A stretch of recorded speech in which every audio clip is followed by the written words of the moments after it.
Hello दोस्तों, मेरा नाम है हर्षिता और मैं आज आप लोगों के साथ प्रिपरेशन कर रही हूँ यूजीसी नेट की। इसमें आज हम लोग पढ़ेंगे संविधान और उसकी राज्य व्यवस्था के बारे में। तो चलिए दोस्तों, बिना समय व्यर्थ किए हुए हम अपने पढ़ाई को स्टार्ट करते हैं। तो जैसे कि मैं बता रही हूँ आप लोगों को कि हमने भाग पढ़ लिए थे, तो अब हम पढ़ेंगे अनुसूची के बारे में। तो चलिए अनुसूची के बारे में पढ़ते हैं। तो पहला प्रश्न है इसमें, कौन सा सही नहीं है? तो अपवादों को छोड़कर दंड विधि पर विधान समवर्ती सूची के अधीन एक विषय है। शोधन अक्षमता और दिवाला समवर्ती सूची के अधीन विषय है। अंतर्राज्यीय व्यापार और वाणिज्य राज्य सूची के अधीन एक विषय है। और बैंक कार्य केवल संघ सूची के अधीन है। तो इसमें सही आंसर है बी, यानी कि दंड विधि पर विधान बनाना समवर्ती सूची का विषय है। अंतर्राज्यीय व्यापार और वाणिज्य राज्य सूची के अधीन है। बैंकिंग व्यवस्था केंद्र सूची का प्रमुख विषय है। शोधन अक्षमता व दिवाला समवर्ती सूची का नहीं अपितु संघ सूची का विषय है। नेक्स्ट क्वेश्चन है, भारत के संविधान की निम्नलिखित में से कौन सी अनुसूची पहले संवैधानिक संशोधन द्वारा संविधान में जोड़ी गई? तो पहले संविधान संशोधन द्वारा संविधान में कौन सी अनुसूची जोड़ी गई थी? 9वीं। ये आप लोग बहुत ही ध्यान रखिए क्योंकि बहुत ही इम्पोर्टेंट क्वेश्चन है कि भारत के संविधान में 9वीं अनुसूची को प्रथम संविधान संशोधन अधिनियम 1951 के द्वारा जोड़ा गया। 9वीं अनुसूची भूमि सुधार जमींदार प्रणाली के उन्मूलन से संबंधित है। 6वीं अनुसूची में जो है वो असम मेघालय त्रिपुरा मिजोरम राज्यों के जनजातीय क्षेत्र के प्रशासनों के बारे में उपबंध है। और 10वीं अनुसूची में दल बदल के आधार संसद और विधानसभा के सदस्यों की निर्भरता के बारे में उपबंध है। अब हम नेक्स्ट क्वेश्चन पे आते हैं कि 5वीं अनुसूची किस विशिष्ट समूह के लोगों के शासन और हितों की सुरक्षा से संबंधित है? तो यह है अनुसूचित जनजाति। 5वीं अनुसूची अनुसूचित जनजाति समूह के लोगों की शासन और हितों की सुरक्षा से संबंधित है। इसमें असम मेघालय त्रिपुरा और मिजोरम को छोड़कर समस्त भारत की अनुसूचित जनजाति के कल्याण की बात की गई है। 6वीं अनुसूची असम मेघालय त्रिपुरा मिजोरम राज्य के जनजातीय क्षेत्रों के प्रशासन से संबंधित है। नेक्स्ट क्वेश्चन है, किस क्षेत्र को भारत के संविधान की 5वीं अनुसूची के अधीन अनुसूचित क्षेत्र घोषित करने के लिए क्या पूर्वापेक्षाएं हैं? तो इसमें है पहला, जनजातीय जनसंख्या का बाहुल्य, उस क्षेत्र की सघनता और यथोचित माप, उस क्षेत्र का आर्थिक पिछड़ापन। इसकी अधिसूचना संबंधित राज्य के राज्यपाल द्वारा जारी होना आवश्यक है। तो इसका सही आंसर है डी, यानी कि 1 2 3 4। तो ये चारों सही है कि संविधान की 5वीं अनुसूची और अनुच्छेद 244 के प्रावधानों के तहत राष्ट्रपति राज्यपाल की सलाह पर किसी क्षेत्र को अनुसूचित क्षेत्र घोषित कर सकता है। इसके साथ ही जनजाति जनसंख्या की प्रधानता, क्षेत्र की सघनता और उचित आकार, क्षेत्र का आर्थिक पिछड़ापन इत्यादि मानदंड होने चाहिए। नेक्स्ट क्वेश्चन है, निम्नलिखित में से किसे भारत के संविधान की 5वीं अनुसूची के अधीन ऐसे किसी राज्य में जनजाति सलाहकार परिषद की स्थापना करने का विवेकाधिकार प्रदान किया गया है जहां अनुसूचित जनजातियां हैं किंतु अनुसूचित क्षेत्र नहीं है? जनजाति है पर अनुसूचित क्षेत्र नहीं है, तो इसके संबंध में पूछा है। तो इसका सही आंसर है भारत का राष्ट्रपति।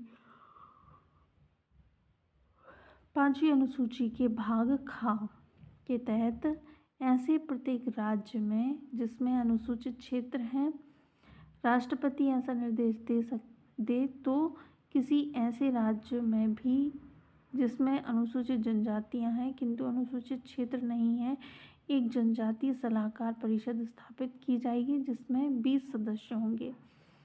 नेक्स्ट क्वेश्चन है, इसमें अनुसूची के बारे में तो मुझे लगता है इसका हम डायरेक्ट आंसर पढ़ लेते हैं कि संविधान में कुल 12 अनुसूचियाँ हैं।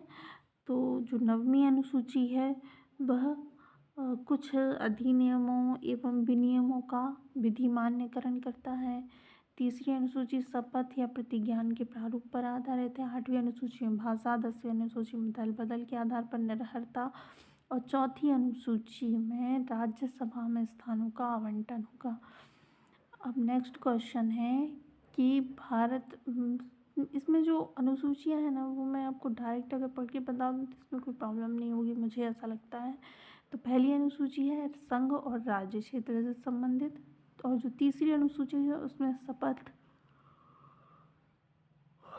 के बारे में है, और 5वीं अनुसूची में अनुसूचित क्षेत्र और अनुसूचित जनजातियों के बारे में प्रबंध और प्रशासन व नियंत्रण है, और जो 9वीं अनुसूची है उसमें कुछ अधिनियम और विनियमों का विधि मान्यकरण है।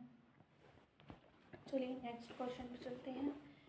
किस भाग को निम्नलिखित में से किस भाग को 1967 में संविधान संशोधन के द्वारा 8वीं अनुसूची में शामिल किया गया? सिंधी। इसका आंसर है सिंधी।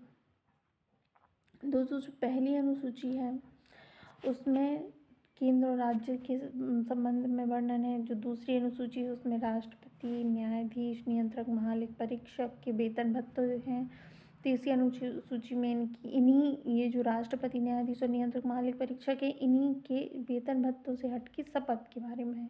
जो चौथी अनुसूची है उसमें राज्यसभा में सीटों का आवंटन है, और 5वीं अनुसूची में अनुसूचित जनजाति और अनुसूचित क्षेत्रों का प्रशासन एवं नियंत्रण के बारे में प्रबंध है। फिर जो इसका मैं आंसर ही बता दूं क्या, कोई प्रॉब्लम ना हो तो फिर आप लोग मुझे बताइए। जो तीसरी अनुसूची है उसमें शपथ है। चौथी अनुसूची में संघ राज्य क्षेत्रों के लिए राज्यसभा में स्थान का आवंटन है। 7वीं अनुसूची में संसद तथा उसका राज्य विधानमंडल द्वारा बनाई जाने वाली विधियों के विषय में सूची है। 8वीं अनुसूची में भाषाएं हैं। नेक्स्ट क्वेश्चन है संविधान की 11वीं अनुसूची में शामिल नहीं है, क्या नहीं है शामिल?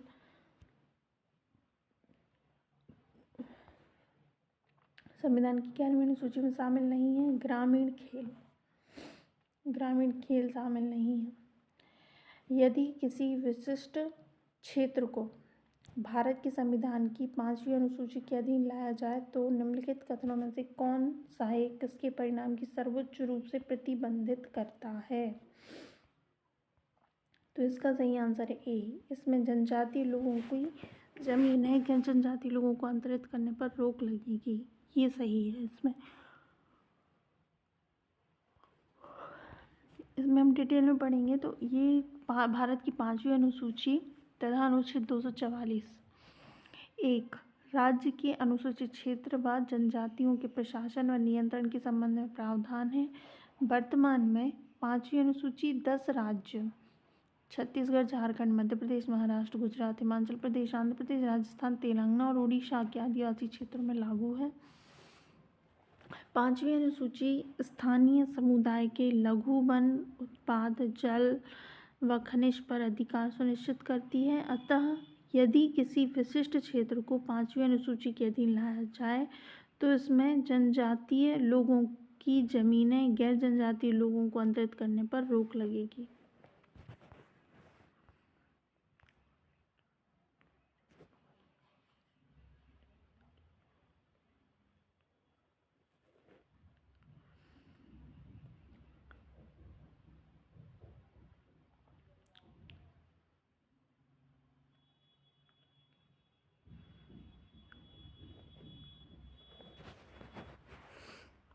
अब अनुच्छेदों के बारे में पढ़ेंगे हम। तो जो कैग है उसकी नियुक्ति होती है संविधान के अनुच्छेद 148 के अंतर्गत।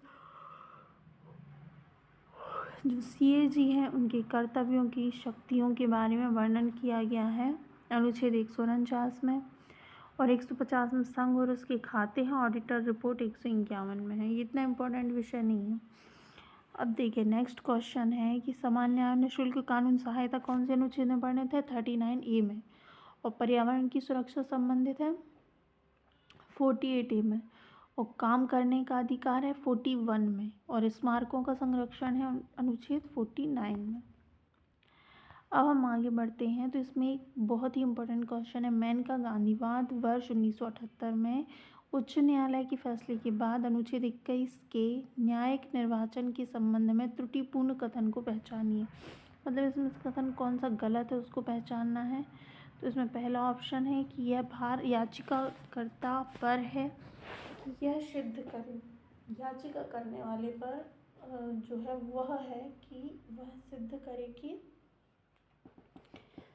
करे कि जिस कानून की प्रक्रिया से उसे उसके जीवन या दैहिक स्वतंत्रता से वंचित किया गया है वह स्वेच्छाचारी है। फिर सेकंड क्वेश्चन है कि कानून द्वारा स्थापित प्रक्रिया संयुक्त राज्य अमेरिका विद्वान उचित प्रक्रिया के मोटे तौर पर समानार्थक है। तीसरा ऑप्शन है संविधान का अनुच्छेद 21, 19, 14 परस्पर अन्य नहीं है और जीवन का आधार में गरिमा के साथ जीने का अधिकार शामिल है। तो इसमें पहला प्रश्न का ऑप्शन जो है वो गलत है, त्रुटिपूर्ण है। तो इसमें लिखा है कि मेनका गांधीवाद 1978 में उच्चतम न्यायालय ने अनुच्छेद 21 के तहत गोपालन मामले में दिए गए अपने फैसले को पलट दिया। इसमें क्या था, न्यायालय ने व्यवस्था दी कि प्राण और दैहिक स्वतंत्रता को उचित एवं न्यायपूर्ण मामले के आधार पर रोका जा सकता है।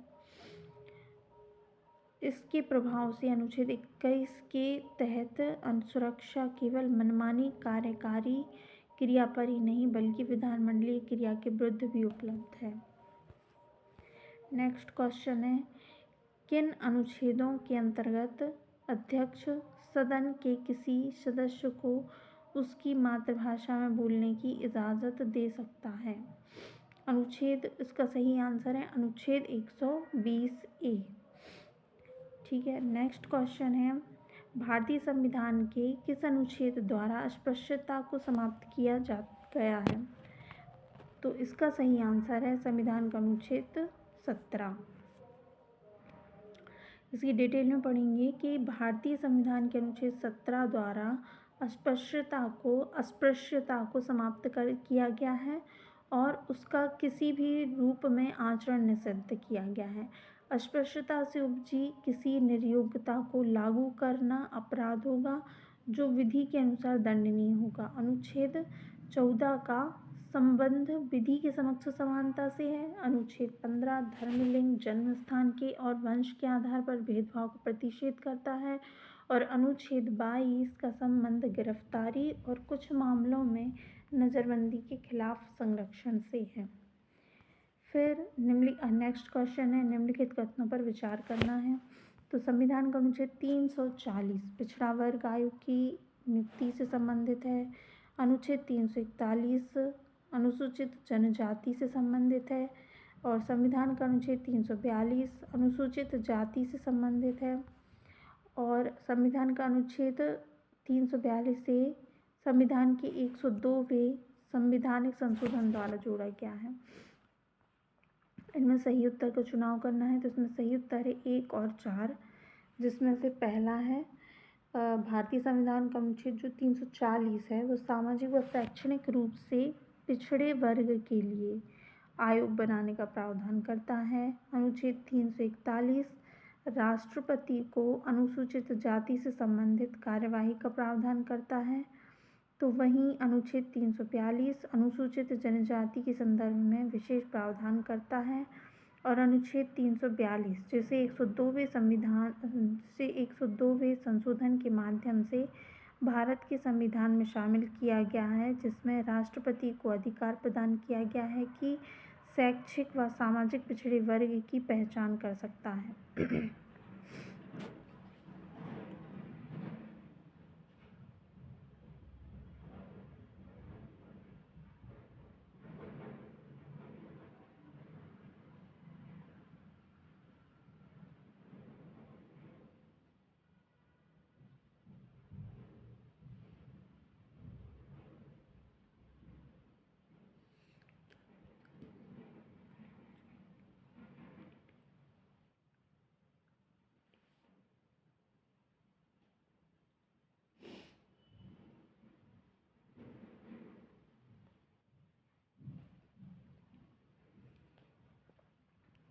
नेक्स्ट क्वेश्चन है